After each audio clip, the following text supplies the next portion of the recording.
Let's talk. Let's talk. I didn't actually think this was going to be my first YouTube video, but now that I think about it, it's actually fitting.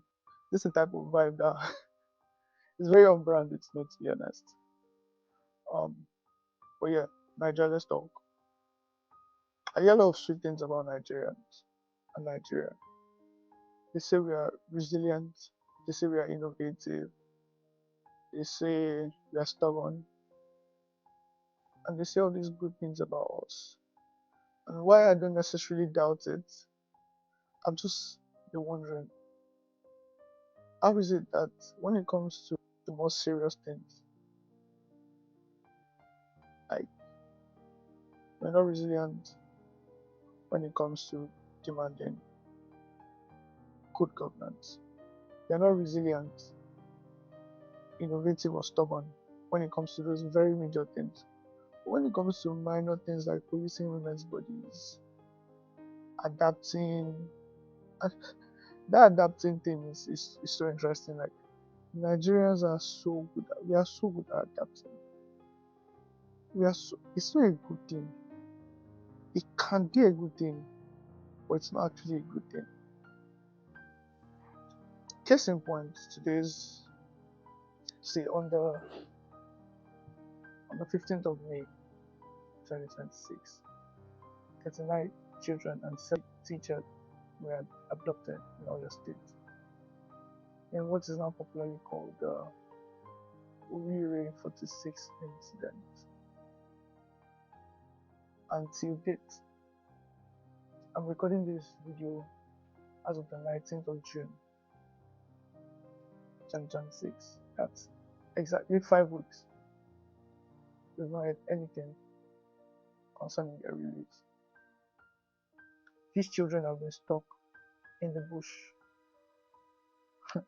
now for 5 weeks without shelter, without proper food,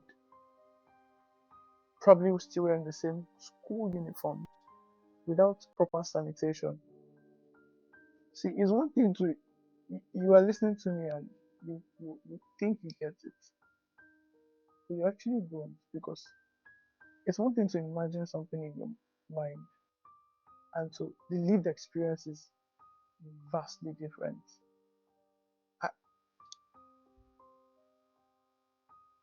I can't even begin to fathom the level of degradation, dehumanization these children are going through.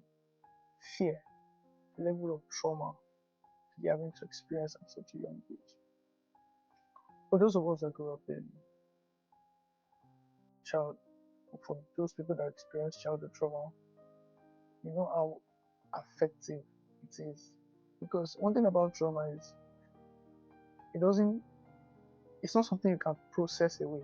It's not something you can cognitively intellectualize your way out of. It doesn't actually work like that. Like trauma is stored somewhere in your subconscious and it manifests in very strange ways in the future. And I won't be surprised if this is the experience. I'm sure it is the experience of many of these young children.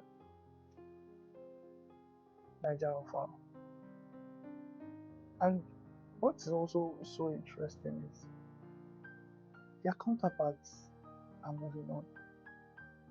The education they are not getting, their colleagues are getting it. Their colleagues are going to school, the same school that they went to and were adopted. Their colleagues are going to school, learning, back there in the bush. It's even interesting to me why I I don't think it's so far to say educational activities should be shut down. I don't think it's so far to demand. Because why are their counterparts getting school, education, and they're in the bush? As a society, what our response to these people and how we are failing them? Because you know the sad thing about Nigeria, they may or may not be released. In fact, they might never be released. So, what's our message to them as a community, as a society? Hmm? What are we telling them? Hmm. This is really interesting. See, this consistent act of terrorism is exposing something about the Nigerian psyche. And I think you have to pay attention to it. I think we have developed a habit of performative sympathy. Nigerians, we are becoming too performative. We like to act. We like the performance of things rather than actually getting our hands dirty and doing the dirty work. Terrorism is exposing that we say we care, we don't actually care. This consistent act of terrorism, could it be telling us that as a society we are heartless? I mean, how heartless do you have to be as a society to even kidnap children in the first place? And how heartless do you have to be as a society and as a government to ignore these kidnappings and move on with your life as if all is well? I think it's very interesting. Another thing I find interesting is, like I said earlier, what's our message to these children if if they come out of captivity? What do you want to tell them? If tomorrow these children decide to become terrorists of their own, because see, we are training them, we are telling them something. Subconsciously, these people are starting to understand that this society doesn't really care. And so this is a loophole we can exploit in the future. So in the future, these children also decide to take up arms and terrorize the way they've been terrorized. Because trust me, hurt people. If they decide to take up arms in the future and be terrorists themselves, um, what do you want to tell them?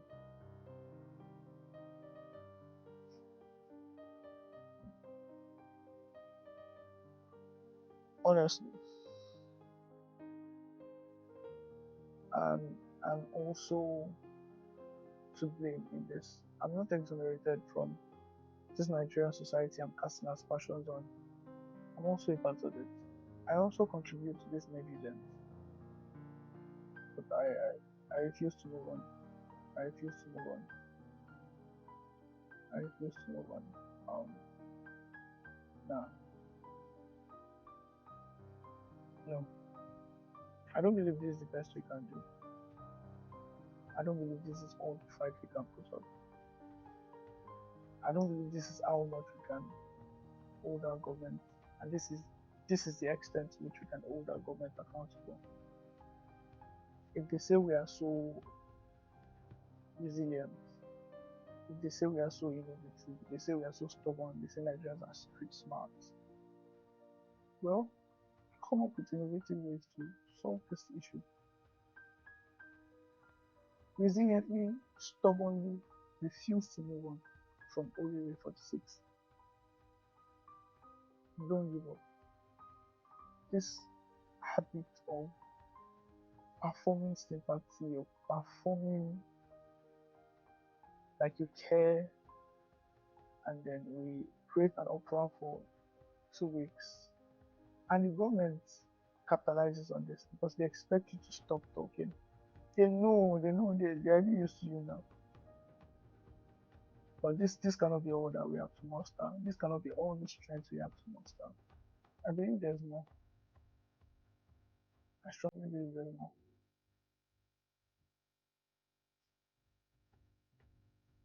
I think we can do better.